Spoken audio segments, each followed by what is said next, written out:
Bismillahirrahmanirrahim. Assalamualaikum warahmatullahi wabarakatuh. Alhamdulillah alladzi hadana lil Islam wal iman. Asyhadu an la ilaha illallah wahdahu la syarika lah wa asyhadu anna Muhammadan abduhu wa rasuluh arsalahu bil huda wal furqan. Allahumma salli wa sallim وبارك وأنعم على من أنزل عليه القرآن سيدنا محمد وعلى آله وأصحابه وأنصاره وجنوده الذين تمسكوا بأشرف الأديان. أما بعد يقول الله تعالى في كتابه الكريم سبحانك لا علم لنا إلا ما علمتنا إنك أنت العليم الحكيم. رب اشرح لي صدري ويسر لي أمري واحلل عقدة من لساني يفقهوا قولي. اللهم علمنا ما ينفعنا وانفعنا بما علمتنا. اللهم إنا نسألك علما نافعا ورزقا طيبا وعملا متقبلا. Hadratal mukarramin wal mukarramat, seluruh jamaah Bapak Ibu yang dimuliakan Allah. Wabil khusus hadir bersama kita para tokoh, para tokoh haji, pengurus DKM, para ustazah ya, yang mudah-mudahan Allah senantiasa muliakan, Allah senantiasa ridhai dan berkahi. Tidak mengurangi rasa hormat dan taklim saya, walaupun tidak saya sebut satu persatu. Insyaallah ini orang-orang baik semua, orang-orang soleh-solehah semua ya.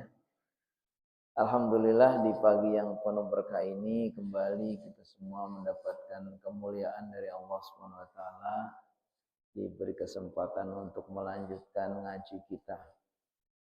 Ngaji adalah salah satu amalan mulia yang sangat Allah cintai dan sekaligus merupakan amalan yang menjadi wasilah kita semua mendapatkan kebaikan. Rasulullah SAW menggambarkan bahwa bertalabul ilmi itu adalah sarana kita untuk memahami agama. Dan paham kepada agama itu adalah kunci dari kebaikan. Man yuridillahu bihi khairan yufaqihu fiddin. Siapapun yang Allah kehendaki kebaikan kepadanya, Allah berikan dia pemahaman kepada agama ini. Dan salah satu sarana untuk memahami agama ya, kita belajar.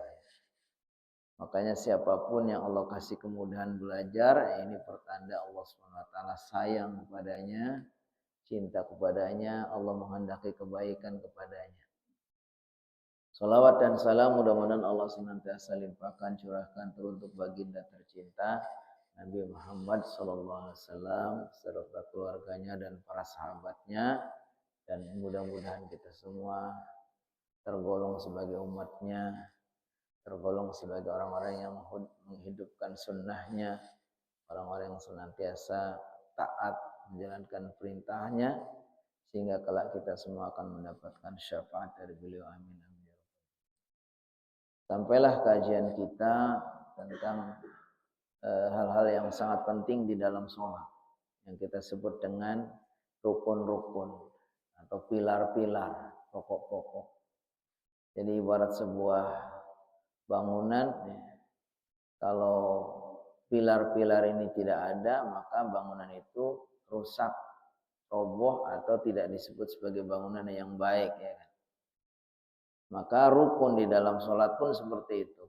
Rukun ini pokok-pokok yang harus ada dalam sholat, yang apabila tidak ada maka sholatnya tidak dianggap sah.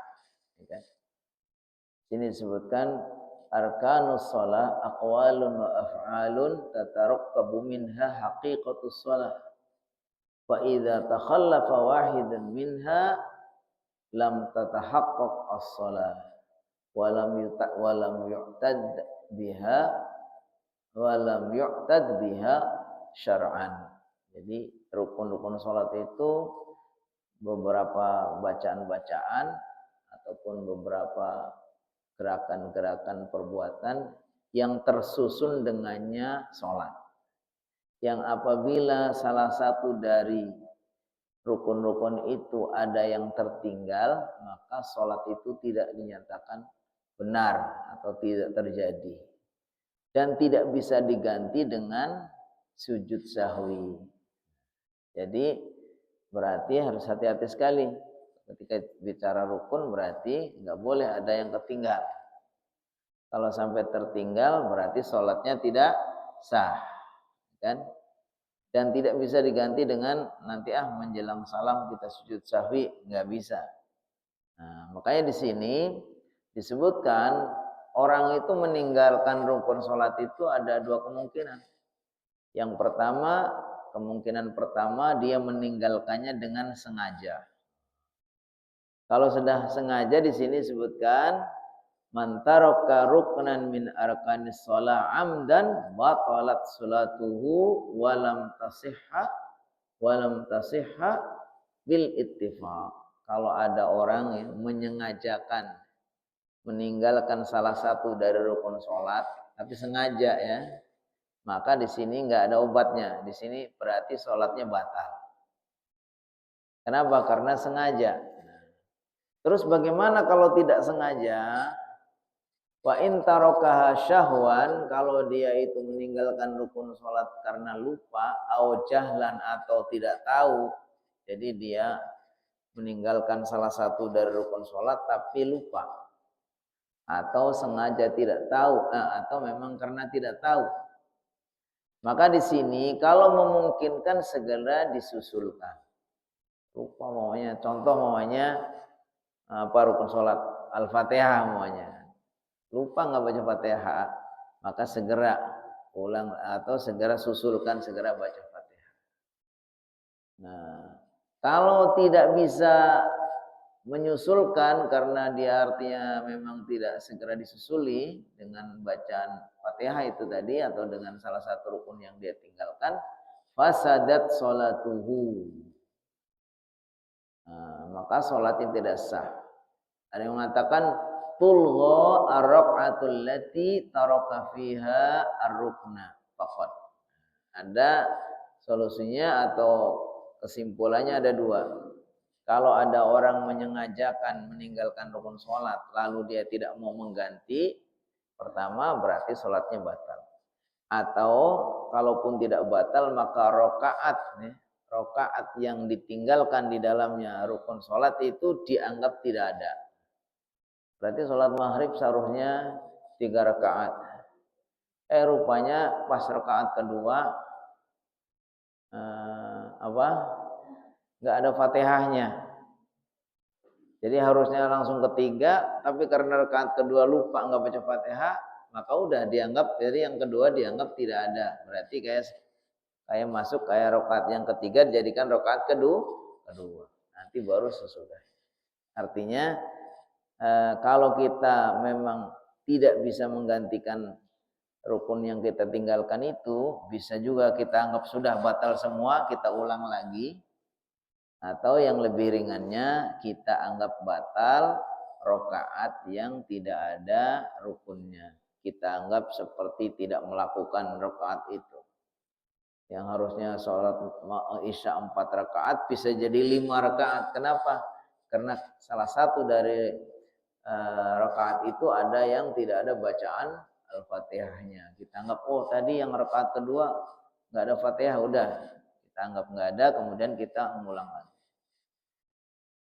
Disebutkan apa saja ini rukun-rukun sholat, pilar-pilar yang tidak boleh orang itu meninggalkannya, baik sengaja maka sudah jelas batal, atau kalau tidak sengaja dia tetap saja harus diulang. Yang pertama al-qiyamu fil fardhi lil qadiri. Jadi berdiri dalam sholat itu termasuk rukun.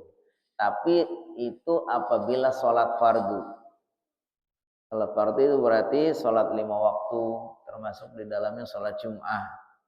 Kalau sholat fardu maka berdiri itu menjadi rukun.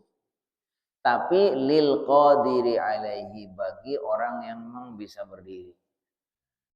Kalau yang tidak bisa berdiri berarti kerukunan berdiri itu menjadi batal. Jadi ya udah nggak apa-apa walaupun tidak berdiri kan. Sebenarnya kan dalam hadis dikatakan sholli qa'iman. Ini yang pertama. Salatlah kamu dalam keadaan berdiri. Fa in lam tastati' fa qa'idan. Kalau nggak bisa berdiri maka salatlah dengan duduk. Fa in lam tasti' fa ala jambin. Kalau nggak bisa maka salat miring. Salatnya miring ke kanan menghadap ke utara. Kalau nggak bisa famuttaji'an. Kalau nggak bisa juga sholatnya dengan telentang. Kalau sholat telentang berarti kakinya ke arah kiblat, kepalanya agak ditinggikan sedikit. Jadi pilihannya tadi normalnya ini bagian dari rukun yang tidak boleh ditinggalkan adalah ketika kita bisa berdiri maka sholat dengan berdiri. Kalau nggak bisa boleh dengan duduk. Kalau nggak bisa duduk usahakan sholat miring ala jambin. Jadi sholatnya miring ke kanan, kepalanya menghadap kiblat. Berarti kepalanya di sana ya, kayak gini nih. Kepalanya di sini, kemudian apanya ke sebelah kanan. Kalau nggak bisa, sholat sambil tiduran terlentang. Kalau tiduran terlentang posisinya kepalanya di timur, kemudian kakinya di barat atau di arah kiblat, kemudian agak ditinggikan kepalanya. Kalau nggak bisa kayak gitu sebisanya, makanya posisinya kok nggak berdiri, nggak duduk, nggak miring, telentang juga menghadapnya nggak pas gitu, ya udah sebisanya. Jadi nggak ada istilah meninggalkan sholat ya kan. Jadi tetap saja wajib sholat. Nah, tapi kaitannya di sini, kaitannya dengan rukun berdiri itu ketika dalam kondisi normal dia mampu untuk berdiri dan itu sholat wajib. Adapun sholat sunnah, ada yang sholat sunnah mau sholat sunnah sambil duduk boleh. Nih kalau sholat sunnah itu berdiri tidak menjadi rukun. Hanya saja disebutkan di sini mempengaruhi keutamaannya. In shalla qa'iman fahuwa afdal wa in shalla qa'idan falau nisfu ajril qa'im. Di sini disebutkan kalau sholatnya berdiri maka itu lebih utama, sholat sunnah maksudnya di sini. Kalau sholatnya duduk maka pahalanya separuh dari berdiri. Di sini ada penjelasan kalau ada orang sholat sunnah kemudian berdiri, itu yang paling afdal. Tapi kalau enggak, umpamanya ya udah pengen sambil duduk saja, nggak apa-apa juga, karena ini sholat sunnah. Nah, tapi sholat sunnah tidak dibolehkan sambil tiduran, nggak ada, ya kan? Walaupun sholat sunnah nggak ada sambil tiduran, enak banget, ngapain lagi tiduran, tiduran sambil sholat ya, nggak ada. Tapi kalau sholat wajib, nah itu boleh. Sholat wajib itu kalau nggak bisa berdiri duduk, kalau nggak bisa duduk kemudian miring, kalau nggak telentang, kalau habis sebisanya.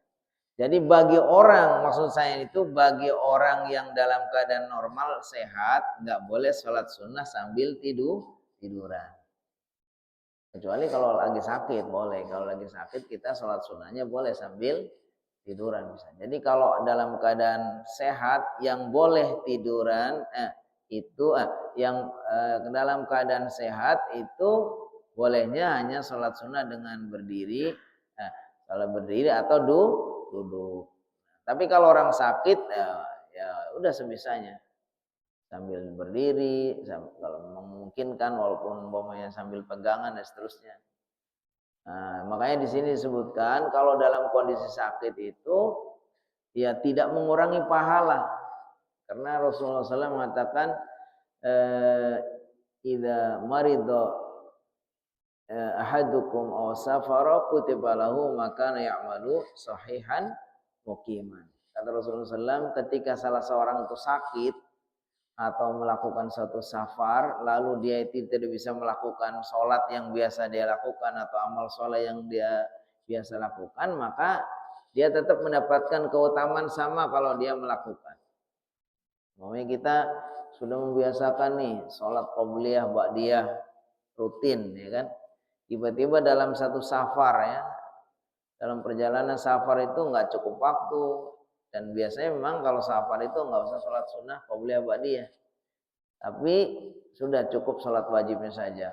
Itu pun boleh dikosor, ya kan, kalau dalam keadaan safar.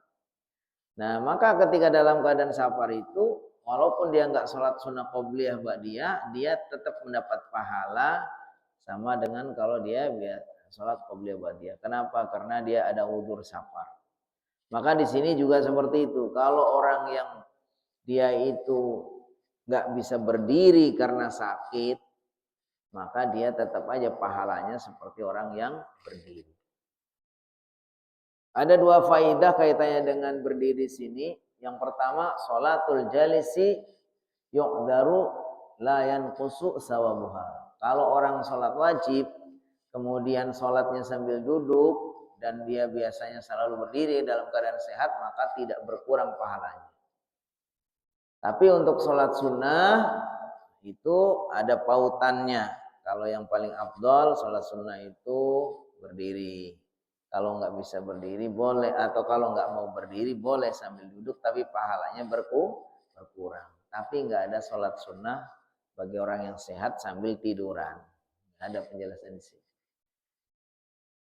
Terus disebutkan di sini faedah yang kedua, min khasaisin nabi annahu la yanqus sabuha in shalla nafila min wari udrin qa'idan.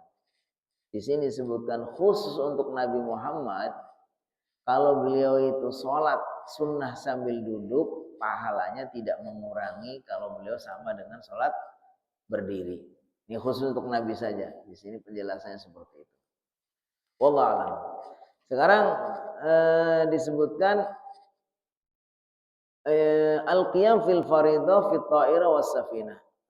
Bagaimana kita sebetulnya sehat dan kita juga bisa berdiri sebetulnya, tapi kita dalam keadaan safar atau di kendaraan. Maka jadi disebutkan man kana fi ta'irah was safinah, siapa yang ada di pesawat atau di perahu, di kapal, fa yajibu alaihil qiyam, maka harusnya dia wajib berdiri. In istata'a, kalau memungkinkan. Ya, kalau goyang-goyang terlalu keras kemudian dia nggak bisa, ya sudah, sholat sebisanya. Al-i'timadu ala syai'in fil qiyam, boleh juga berpegangan sesuatu ketika berdiri. Nah, jadi intinya bahwa berdiri dalam sholat wajib itu merupakan rukun, artinya nggak boleh ditinggalkan. Kecuali dia itu dalam keadaan nggak bisa, baru dimaafkan nggak usah berdiri dengan cara duduk. Yang kedua termasuk rukun juga, biar cukup waktunya, takbiratul ihram. Takbiratul ihram berarti kan membaca Allahu Akbar. Karena ini takbiratul ihram ini rukun dan itu sekaligus menjadi awal dari sholat, maka ya memang kalau sampai ada orang takbiratul ihram, ada orang nggak takbiratul ihram, ya sama dengan harus ngulang lagi, ulang dari awal, ya kan. Beda kalau namanya kita meninggalkan di rakaat kedua tidak membaca Fatihah, ya sudah kita batalkan aja atau kita anggap nggak ada itu rakaat itu. Tapi kalau yang lupanya atau yang salahnya di takbiratul ihram, ya sudah rakaat keempat lupa tadi nggak takbiratul ihram, maka semua dianggap batal. Harus mengulang lagi. Kenapa demikian? Karena takbiratul ihram itu rukun yang pertama. Beda kalau umpamanya yang lain-lain, ya kan.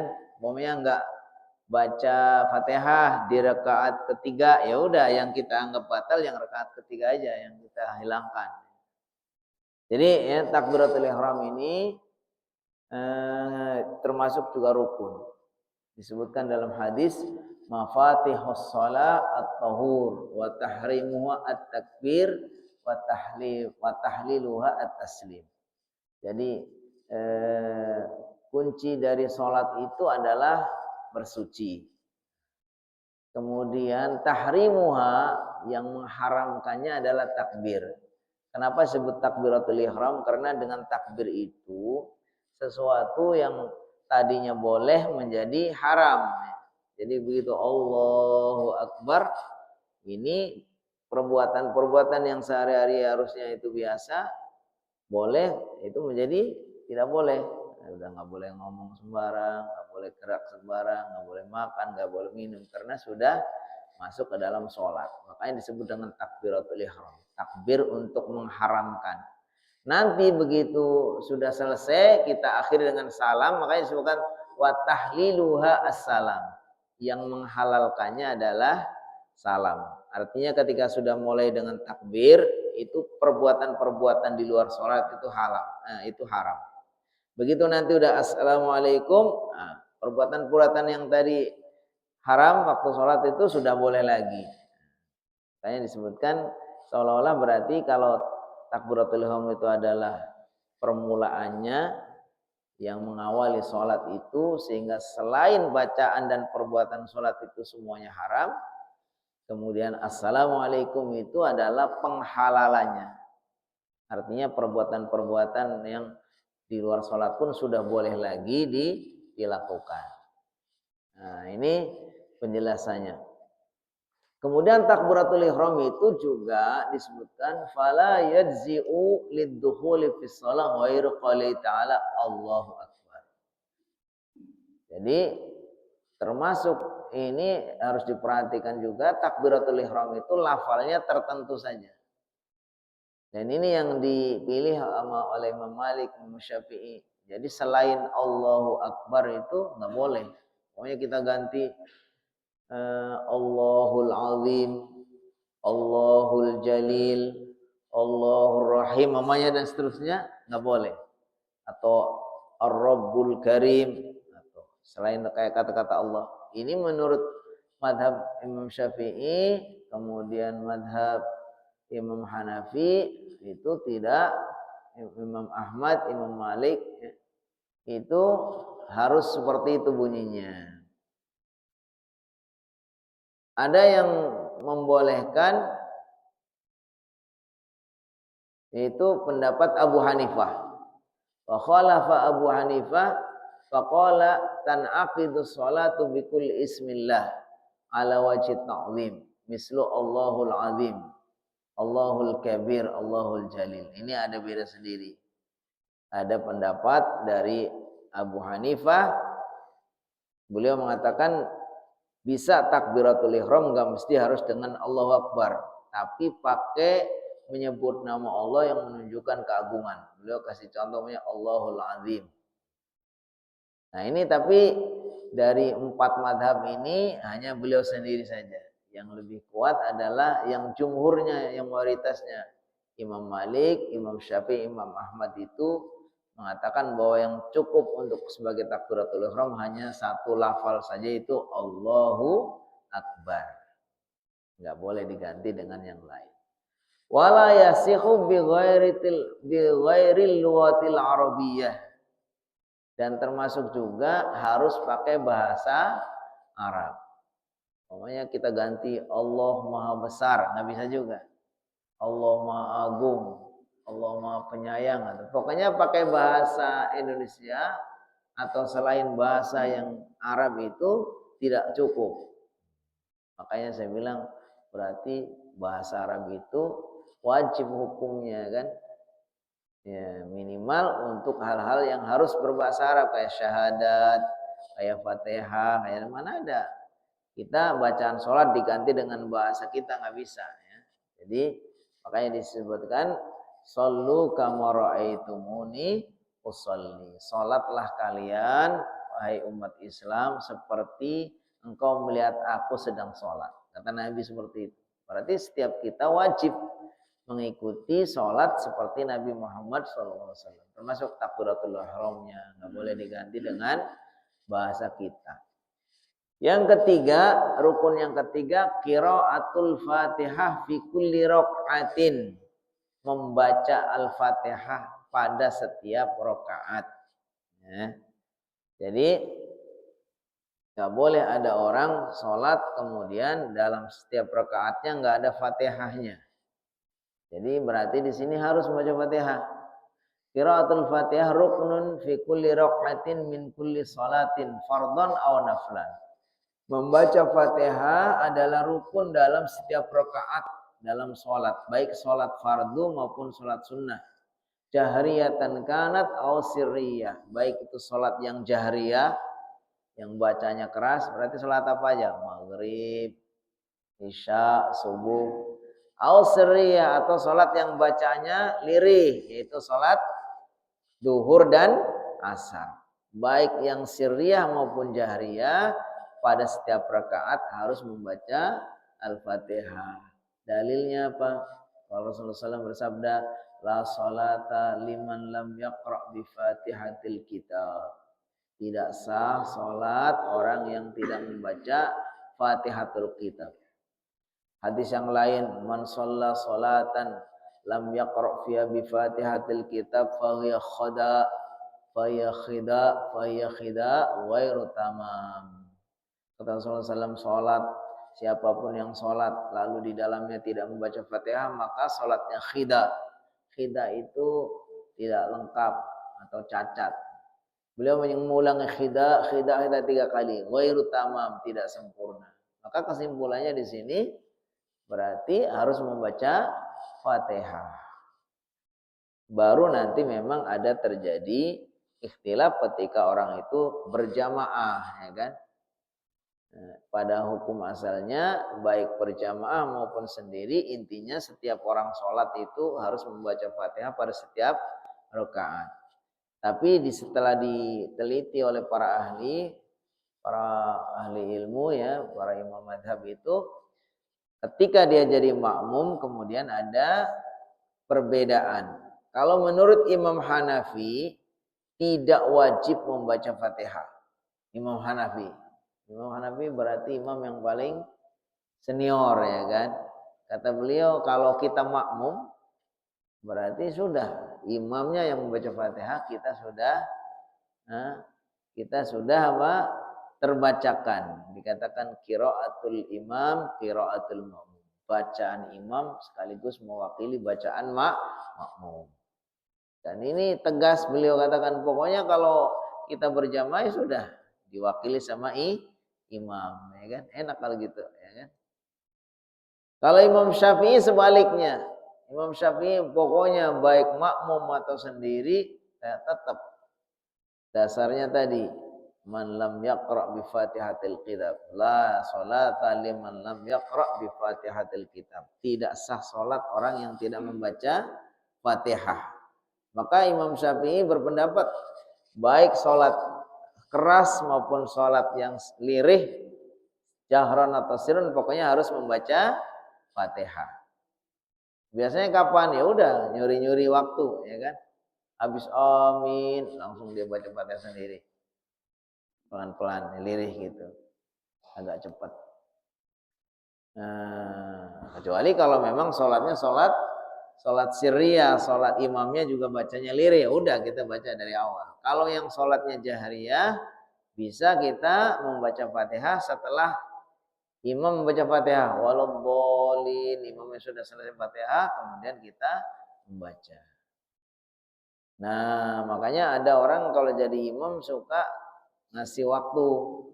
Dalam rangka ini ngasih waktu. Setelah membaca amin, tidak langsung disambung dengan membaca surat.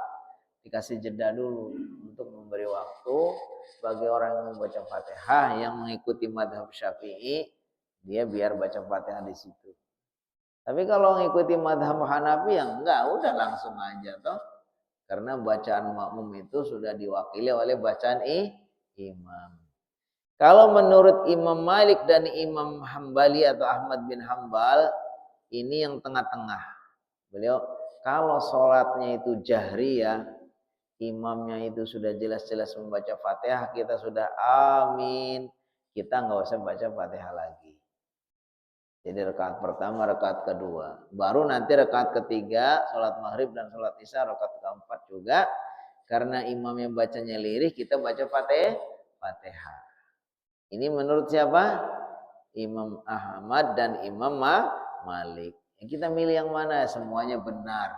Semuanya benar insya Allah ya. Kita milih yang lebih paling mantap saja, ya kan. Kalau kebanyakan orang Indonesia madhab Syafi'i, ya udah kita baca Fatihah ya. Kalau mau yang pas lagi imam yang bacanya keras, nunggu setelah amin, baca Fatihah sebentar sendiri, habis itu dengerin bacaan lagi, bacaan imam baca suratnya. Nah, kalau yang imamnya sholatnya sholat zuhur, sholat asar kita baca lengkap. Begitu juga rakaat ketiga, rakaat keempat kita baca lengkap. Jadi intinya begitu ya, baca Fatihah termasuk rukun. Nggak boleh ada orang sholat nggak baca Fatihah, kecuali ketika posisinya makmum. Tadi posisinya makmum ada 3 pilihan ya. Boleh tidak baca, boleh gimana? Harus baca, atau pilih kalau sholatnya imamnya itu sholat keras, imamnya baca Fatihah keras, berarti kita nggak usah baca lagi. Kalau imamnya bacanya ngelirih, kita baca. Berikutnya, apakah orang membaca Fatihah itu harus membaca bismillah? Ini juga terjadi ikhtilaf antara para ulama. Karena ikhtilaf berangkat dari mana? Dari pemahaman para ulama, apakah bismillah itu termasuk salah satu dari ayat dalam Al-Fatihah atau bukan. Jadi yang maksud 7 ayat itu apa termasuk di dalamnya bismillah atau bukan. Ini terjadi ikhtilaf. Ada yang berpendapat bukan, bismillah itu hak atau milik semua surat. Semua surat ada bismillahnya. Al-Fatihah ada bismillahnya. Nanti pindah ke Al-Baqarah juga ada bismillahnya. Ali Imran juga ada bismillahnya. Kemudian An-Nisa ada bismillahnya. Al-An'am ada bismillahnya. Kecuali surat At-Taubah nggak ada bismillah. Ada bismillah nggak ada di situ karena nyambung dari Al-Anfal langsung ke At-Taubah nggak ada bismillah. Maka mereka memahami berarti bismillah itu bukan milik Fatihah doang dong. Setiap surat kok juga ada bismillahnya. Tapi ada yang mengatakan bukan, Al-Fatihah itu salah satu dari ayat bismillah itu termasuk salah satu dari Al-Fatihah. Makanya kalau kita membaca ayatnya pun dia ada bismillahirrahmanirrahim, alhamdulillahirabbil alamin, arrahmanirrahim, maliki yaumiddin, iyyaka na'budu wa iyyaka nasta'in, ihdinas siratal mustaqim, siratal ladzina an'amta 'alaihim. 7 ya kan? Tapi ada yang mengatakan bukan, itu yang ayat terakhir itu sebenarnya terdiri dari 2. Ya, itu bagian dari ikhtilaf di antara para ulama. Makanya karena ikhtilaf terhadap dalam masalah apakah bismillah bagian dari Fatihah atau tidak, maka nanti membacanya juga terjadi ikhtilaf. Kalau kita mengikuti mazhab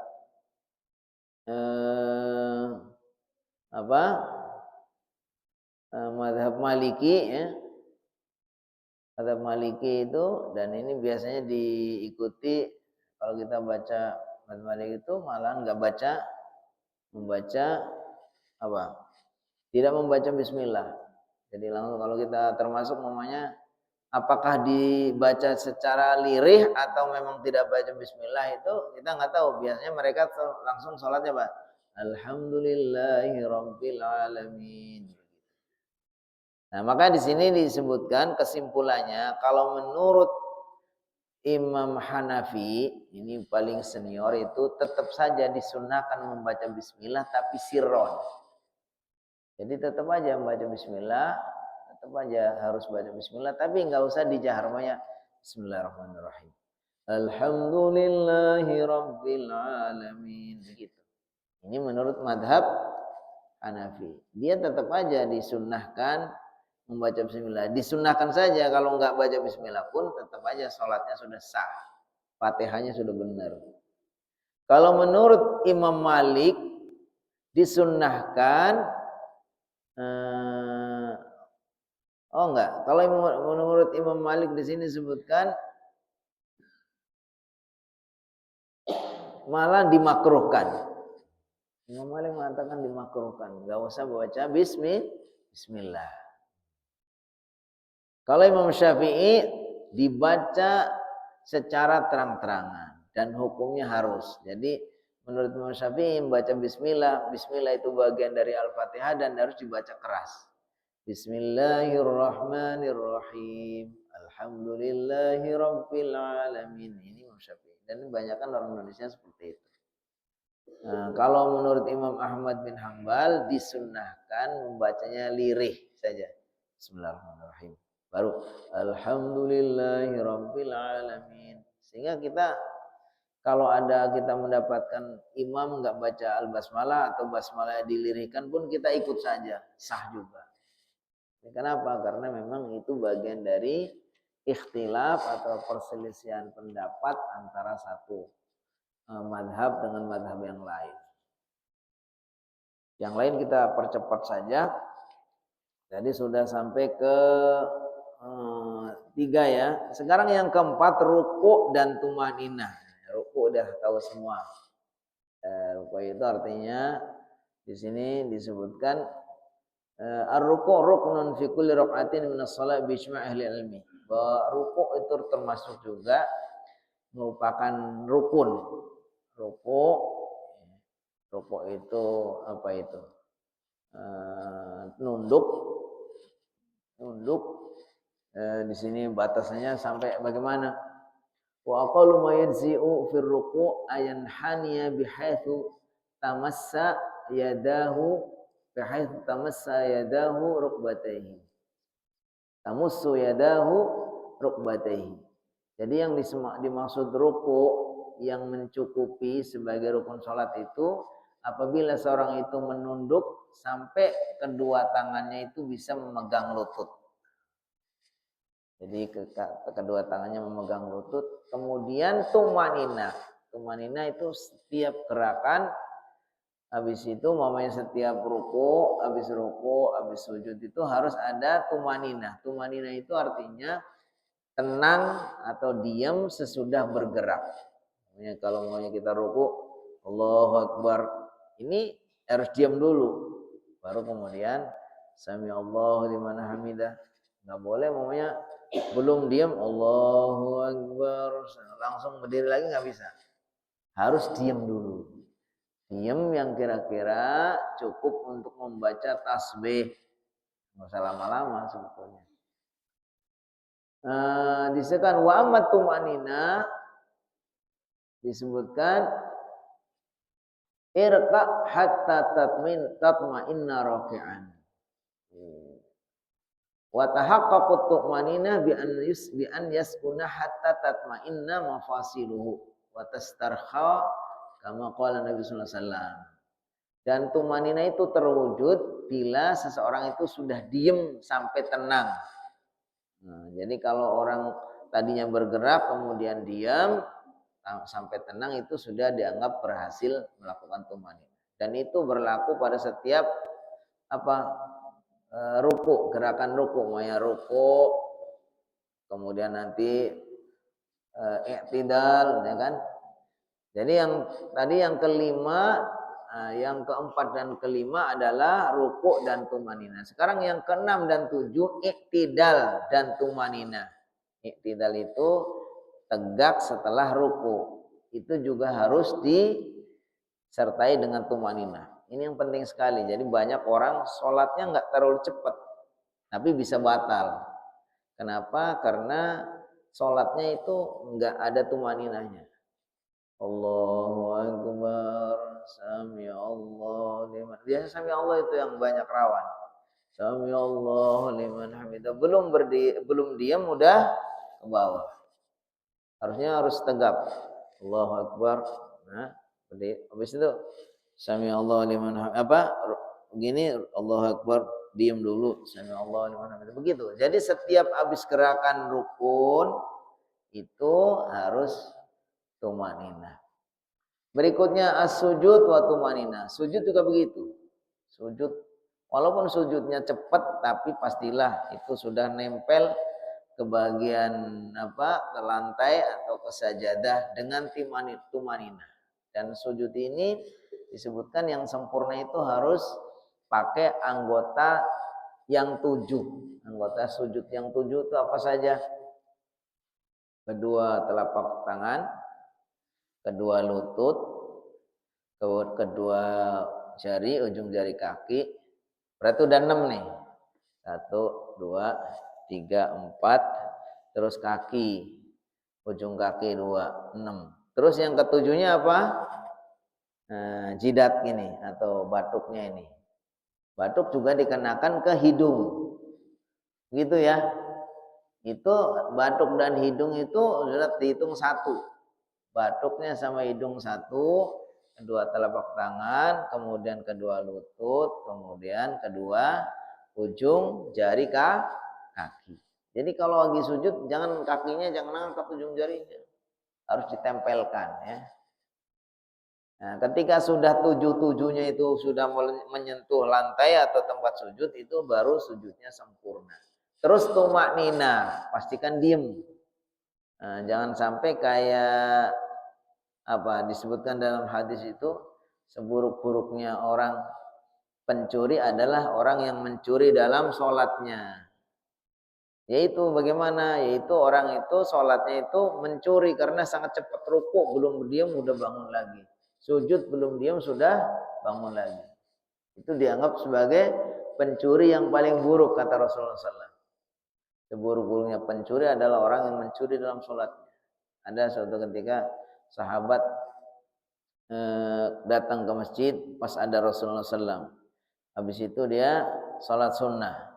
Tapi sholat sunnah diperhatikan sama Rasulullah SAW itu tidak tumaninah, terlalu cepat. Kemudian kata Rasulullah SAW, irji' fasalli fa innaka lam tusalli. Ayo ulangi lagi, kamu tuh sholatnya belum benar.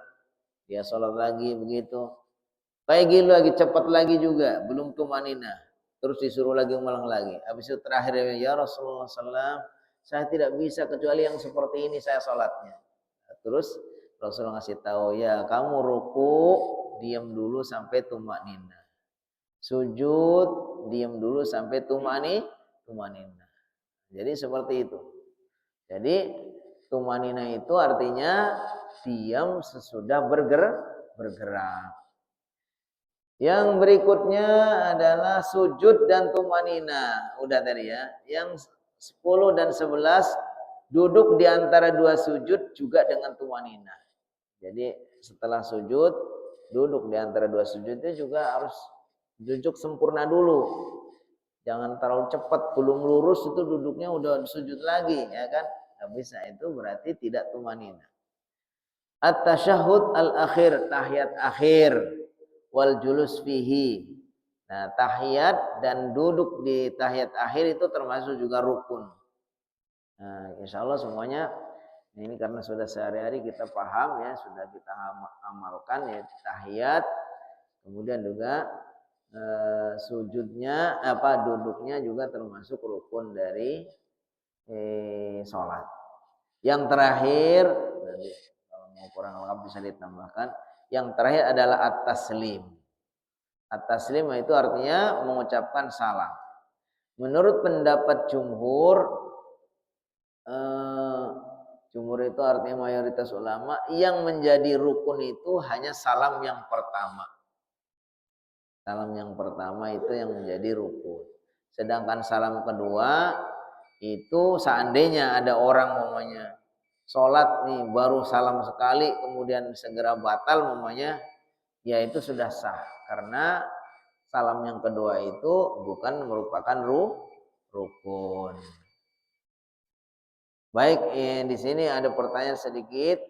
Apakah cukup orang itu sholat dengan salam satu saja? Nah, maka di sini disebutkan ini termasuk dianggap sunnah sholat salam yang kedua, maka berarti sholat dengan satu salam itu sudah dianggap cukup, walaupun kurang afdal. Wallahu a'lam ya, waktu juga yang membatasi. Bila ada yang mau menambahkan atau ada yang bertanya, ini sambil nunggu boleh kita sholat syuruk mungkin dikasih jeda waktu kurang lebih 10 menit atau berapa menit falyatafadhal masykuran. Ya, silakan.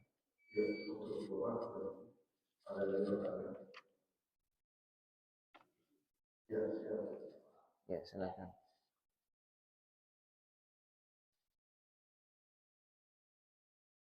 Assalamualaikum warahmatullahi wabarakatuh. Waalaikumsalam warahmatullahi wabarakatuh. Kalau kita sholat dari makmum, sholat berjamaah maksudnya, itu kalau kita kan harus ikuti imam, kita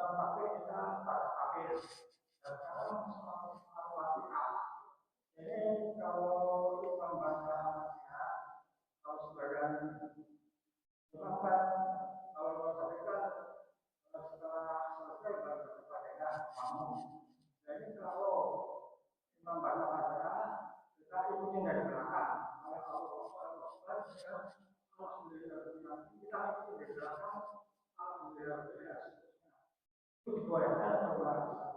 Terima kasih. Waalaikumsalam warahmatullahi wabarakatuh. Kenapa kita membaca Fatihahnya itu sebaiknya sesudah imam selesai membaca Fatihah?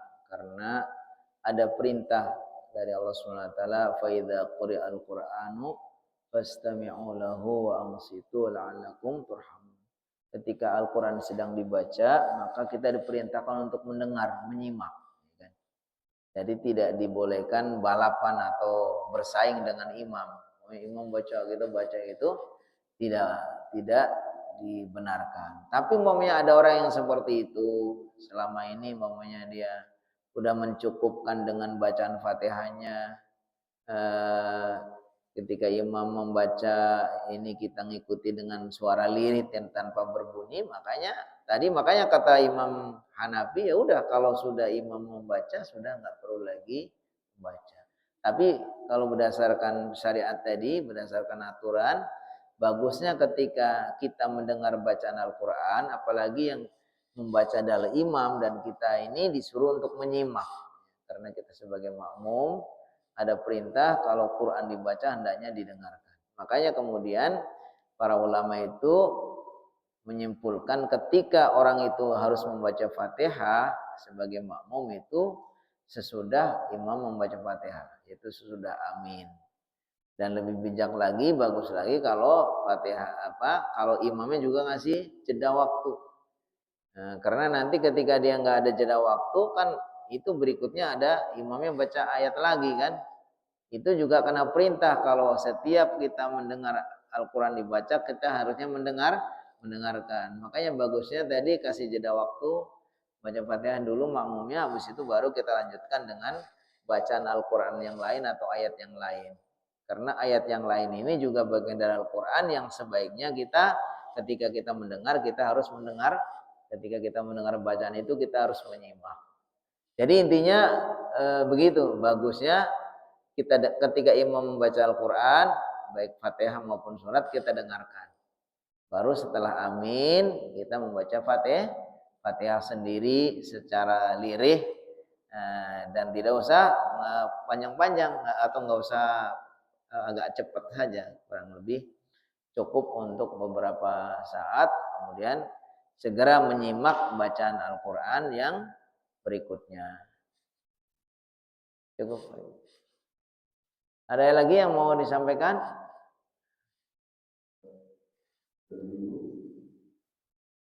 Ibu-ibu pinter semua kayaknya, nggak ada yang tanya. Oh, silakan.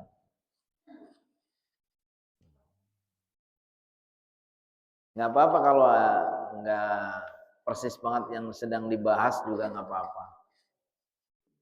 Waalaikumsalam warahmatullahi wabarakatuh.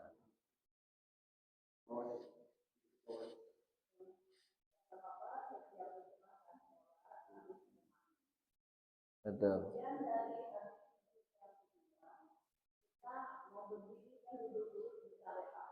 Iya. Iya.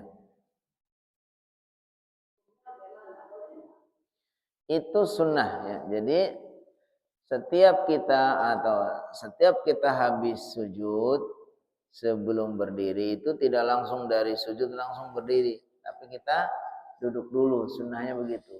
Duduk dalam artian untuk jeda saja. Jadi sujud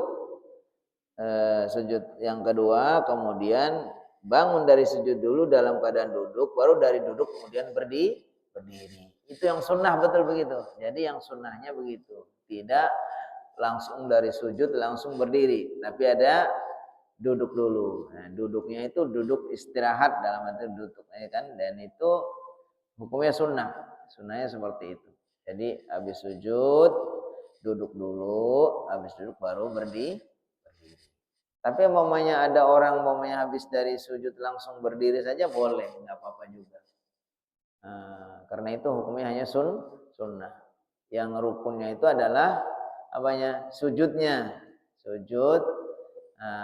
Habis sujud ya memang urutannya berdiri, tapi di antara sujud dan berdiri itu disunnahkan jangan langsung, kita pakai jeda dulu, yaitu duduk dulu kemudian bangun untuk berdiri. Ya betul Bu, itu betul sekali, memang sunnahnya seperti itu. Cukup ya? Ada satu lagi? Nggak ada?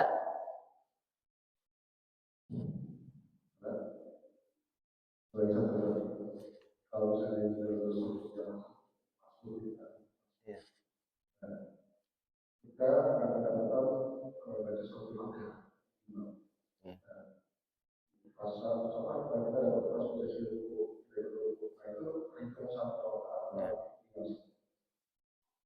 ya, itu ketika kita membaca Fatihah bisa dalam artian ketika kita berjamaah normal memang Fatihahnya juga harus lengkap sesuai tadi pilihan-pilihan tadi ya kan. Tapi ketika kita masbuk memang ada perkecualian. Masbuk itu ketika kita bisa mengikuti berruku sama imam dengan tumanina, maka itu sudah dianggap satu rakaat.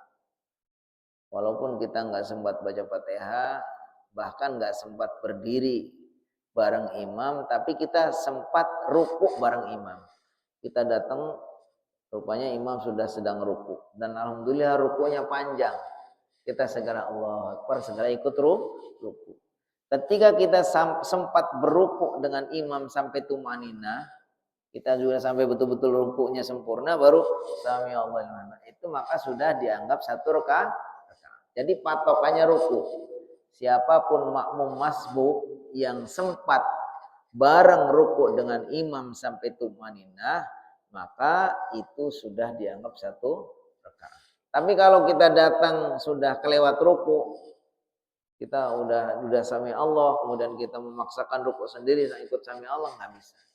Berarti itu tidak dianggap satu rakaat. Kita yang hitungnya rakaat berikutnya. Yang rakaat yang itu tidak boleh dihitung. Ya kan? Contoh umpamanya kita mendapatkan sholat maghrib udah rakaat ketiga. Rakaat ketiga imamnya sudah sedang ruku. Tapi begitu kita ikut ruku, belum sempat ruku bareng sudah bangun. Berarti ya udah kita tidak diikut, tidak ngitung sama sekali rakaat itu. Berarti kita sholatnya 3 rakaat lagi, ya kan? Tapi kalau kita bisa ruku bareng imam, maka tambahkan 2 alasannya karena sudah dianggap satu rakaat. Jadi intinya batasnya ruku. Siapapun yang masbuk dan dia bisa ikut ruku bareng imam sampai tumanina, maka dia sudah dianggap mendapat satu rakaat walaupun dia tidak sempat membaca Fatihah.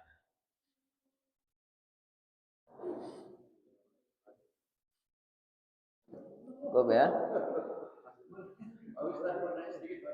Ya silakan. Oh, ini.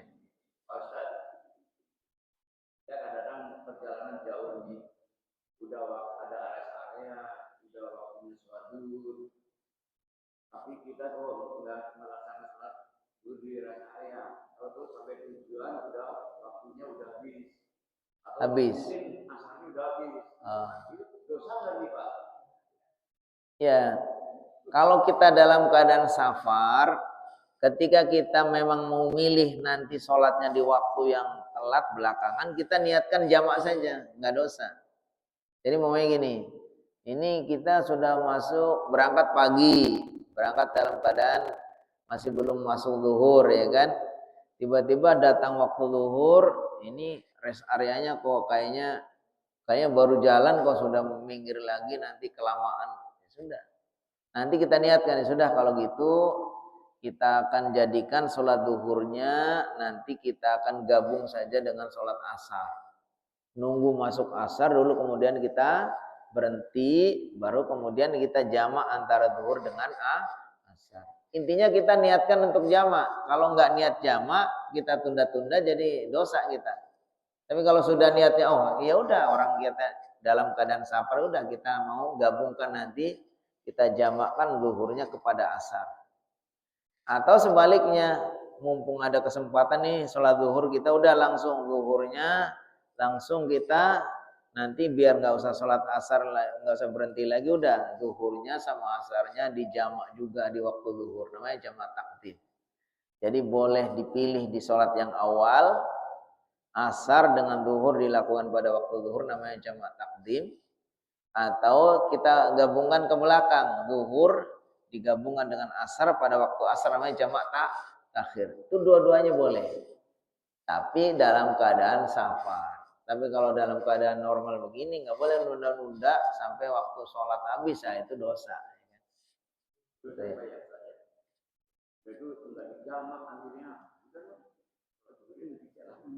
Ya kalau begitu karena kurang ilmu sebetulnya. Kalau tadi udah niat jamak ya nggak masalah karena kita dalam keadaan safar. Jadi yang menentukan niat kita. Kalau kita nunda-nundanya karena memang mau ditunda di waktu nanti karena kita dalam keadaan safar nggak apa-apa. Tapi kalau mamanya kita sengaja memang nunda-nunda, apalagi nanti berikutnya nggak sholat, ya. Apalagi kalau akhirnya kita tinggalkan ya itu dosa ya. Tapi kalau mamanya kita selama ini belum tahu, ya Allah Maha Pengampunnya. Rabbana la tu'akhidna in nasina au akhtana. Ya Allah jangan siksa kami kalau kami lupa atau kami salah. Ya, kalau karena belum tahu ilmunya insya Allah mudah-mudahan Allah maafkan. Yang berikutnya kalau kita dalam keadaan safar di sholat awal ini kita belum bisa, udah kita niatkan jamak takhir aja nanti. Gitu. Atau kita langsung ini di awal waktu ada enak sudah kita gabung aja sholat yang asarnya kita gabungkan ke zuhur nanti biar sholat asar lagi atau biar nanti waktu asar nggak berhenti lagi itu juga boleh. Karena itu bagian dari keringanan ya, keringanan dari Allah SWT kepada orang-orang yang sedang safar. Ya. Cukup? Insyaallah sudah diwakili sama beberapa penanya.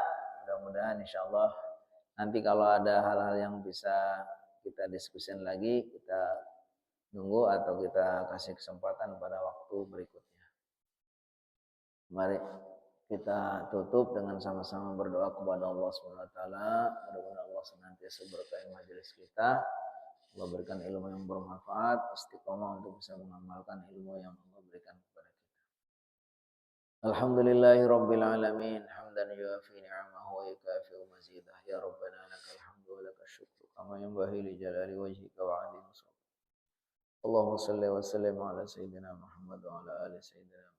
Allahumma afir lana dhunubana wa li walidina warhamna kama rabbana shighara. Wa li asatidatina wa masyikhina wa liman lahu haqqun alaina ya Rahman. Allahumma inna nas'aluka ilman nafi'a wa rizqan thayyiba wa amalan mutaqabbala. Allahumma 'allimna ma yanfa'una wa anfa'na bima 'allamtana.